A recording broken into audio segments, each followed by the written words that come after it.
Hi everyone, welcome to Adventures with Raven and Rowley. I'm Raven and this is Rowley. We're slowly converting our cargo trailer, a 6x12 cargo trailer, into a tiny home.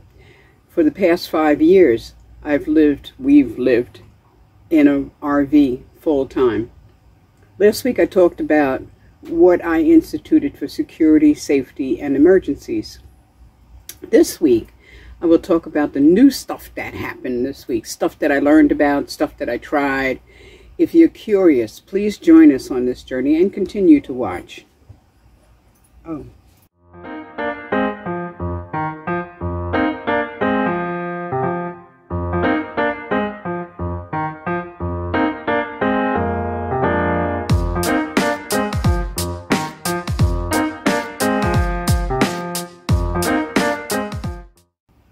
So I want to thank 2 of my subscribers. Thank you, Kim, for the 500-watt King solar charger. The thing is I was walking Rowley around the park. She stays here at the park every now and then. And I had originally met her at the park last year sometime. Then I went to the WRTR in Quartzsite, and I met her there, but I didn't recognize her. I have a problem with facial recognition. If somebody is not in the place that I've met them, then I don't know who they are, okay? So when I met her again, after I got back here to the park, and she said something that reminded me that, oh, that was who it was that I had met that walked away kind of weird. She said she thought, you know, I was tired or something, you know, because I just didn't recognize her. And I told her about my facial recognition problem. It's a funny kind of thing. She said she's been watching my videos, and then she asked me, wait for it, would you be adverse to accepting a 500-watt solar charger? I was so surprised I almost started dancing. I was shocked. Oh yes, please, please, please, please, yes, absolutely, wonderful. Let me hold it up for you. This thing weighs 13 pounds. Solar charger. Gorgeous, gorgeous, gorgeous. Has a light on it and everything. It's about twice the size of my 𝗟𝒃𝗄. The 𝗟𝒃𝗄 weighs 6.5 pounds, and it's a 240 watt. So together I have 740 watts, which is wonderful, terrific. This is a solar charger, King, 500 watts, that was gifted to me. Can you believe that? It was gifted to me. Absolutely gorgeous. I've only used it for the light so far, but this is cool. It has light on the top, brighter, brightest, flashing. Oh, I thought flashing, but no flashing. It has regular DC plugs. It's 99% charged. It has USB plug. Now the USBs, you got a USB-C and a fast charge 3.0, as well as 2 regular 2s. And it has 2 AC plugs you have to turn on.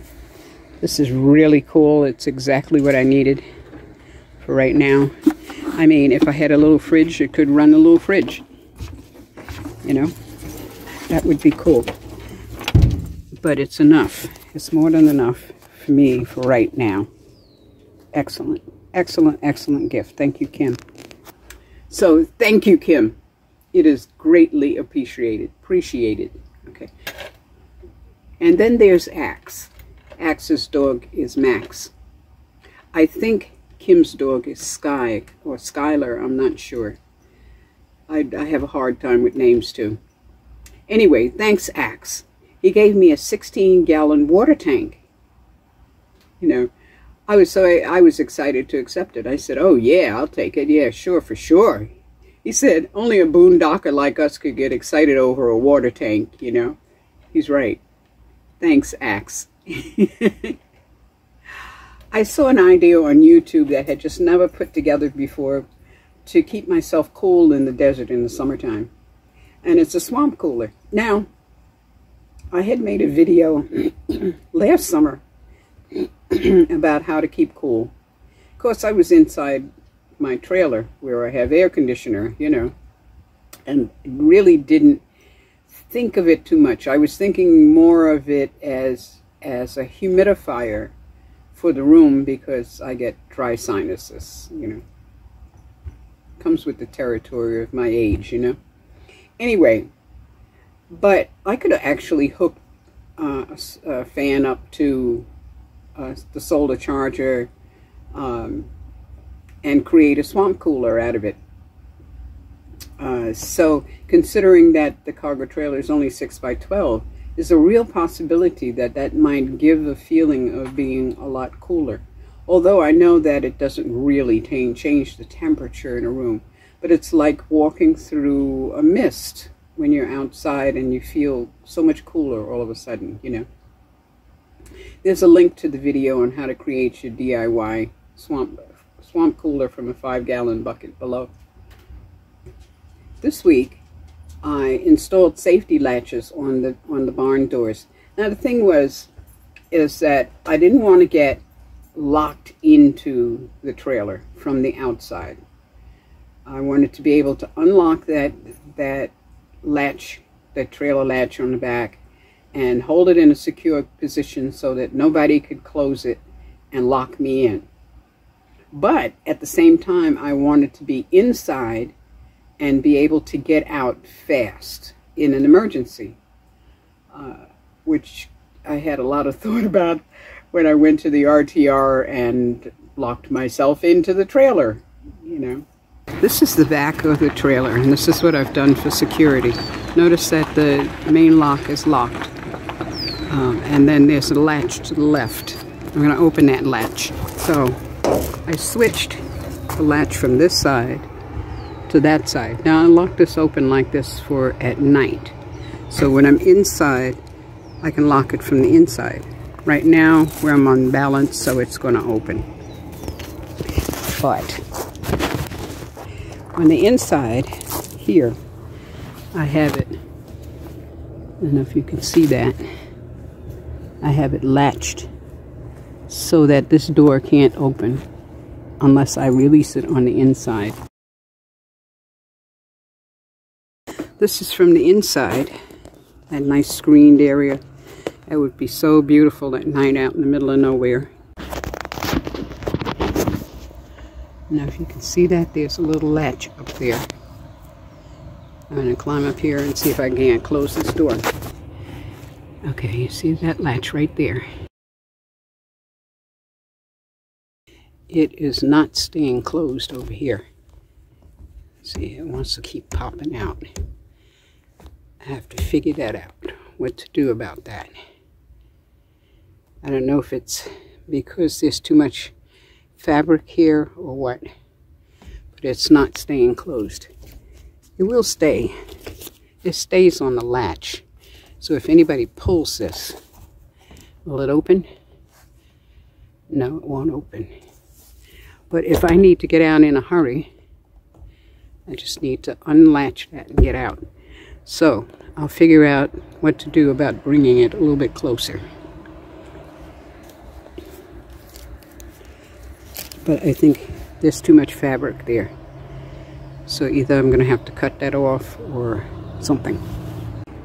Okay, to thin out that door, I cut off that much of the matting. You see, I took it off the edge, I took it off the bottom, so that the door closes pretty good now. Okay, I'm inside. This is with the door closed. I have it latched outside, so you don't see that area that I cut. If I can get this to focus, there you go. So you can't see, well, you can see a little bit of it, but I can fix that. That I cut. Let me see if I can latch the door now. Should be able to. Yep, that worked big time. See? Comes off of there real easy. It was the thickness of padding that was holding it from locking in place. See? And that locks. That makes an absolutely wonderful escape. If I need to, if the outside door is unlocked, for just keeping it without locking it, so that I can open the back door. That is terrific. I did not test out the bed again to see if it's too firm or not too firm or whatever. My back is pretty good. I'm in pretty good health this last couple of days. I've been drinking 11 plus glasses of water a day, and that seems to be it. I guess 8 glasses of water doesn't keep me hydrated. But anyway, so the pain in my back is gone. I think that might have been from weightlifting that I was trying to do. I haven't gone back to that yet, but I will this Saturday.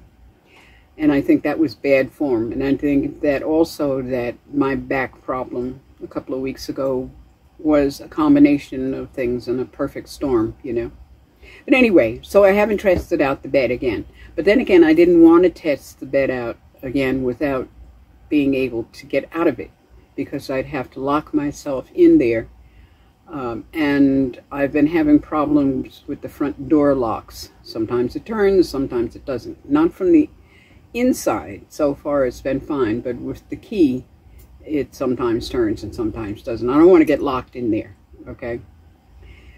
Anyhow, so I haven't tested the bed out, but I expect that I'll test it out this week and try different combinations of foam and that kind of thing to see what to do about that, okay?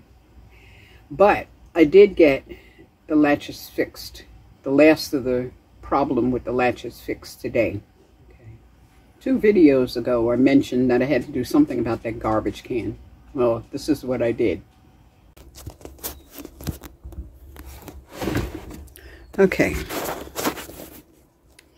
Let me see. I made a garbage can. You know, out of those boxes that you buy online, you know, you make little cabinets. You know, this is all zip tied together. And I put a garbage can in here. Now you'll notice that it's triangular, which is what I needed for this space, so that it kind of fits in there, sort of like that. And I can open and close the drawers without worrying about the garbage can.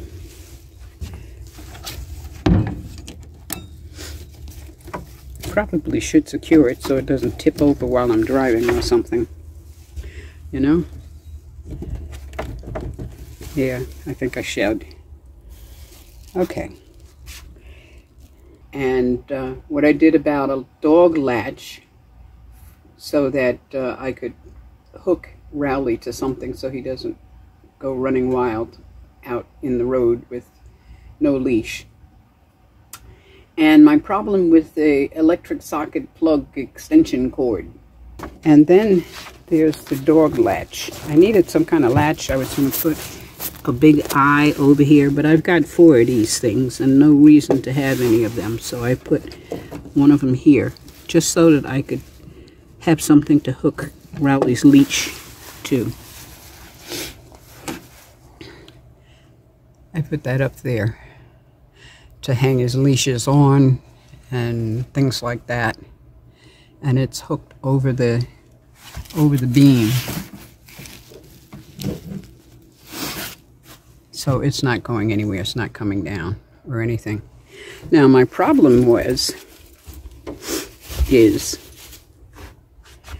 this cord. I was going to hook it to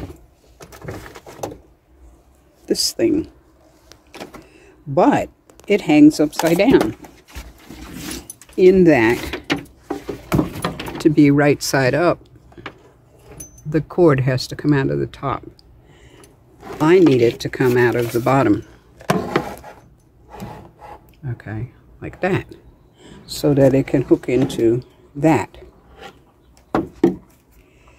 But the holes on the back are upside down, so I can't hang it this way. It has to be hung this way. Very annoying. I have to figure that one out too. Some way to secure it to here. You know, some way to secure it to the wood so that I could plug the stuff into it.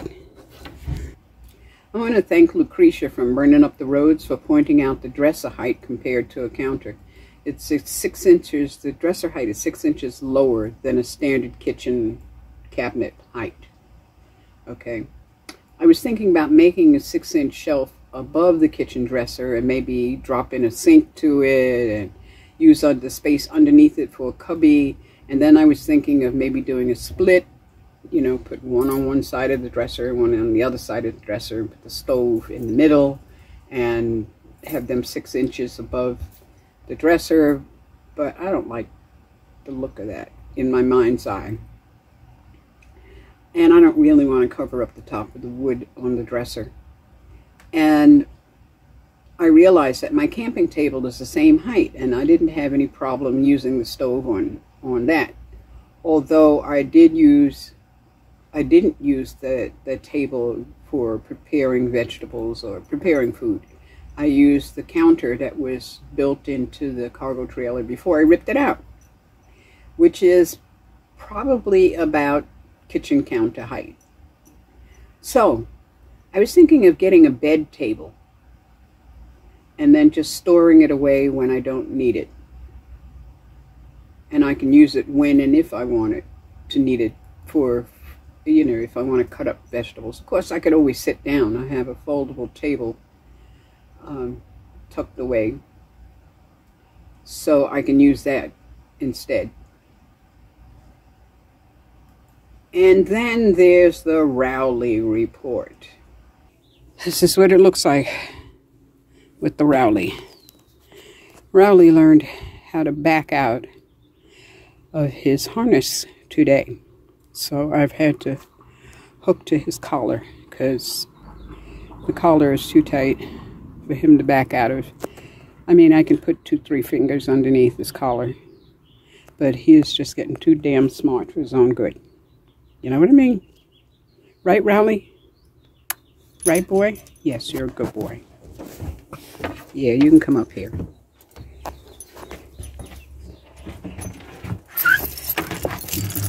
Yeah, come on. That's a boy. You see that? Isn't that wonderful? Yes, you're a good boy. That's a pretty good spot. I got a good backrest here. Thanks for watching, and thanks for your support. See you next Friday at 5 p.m. Pacific time. Take care of you and yours, and blessed be.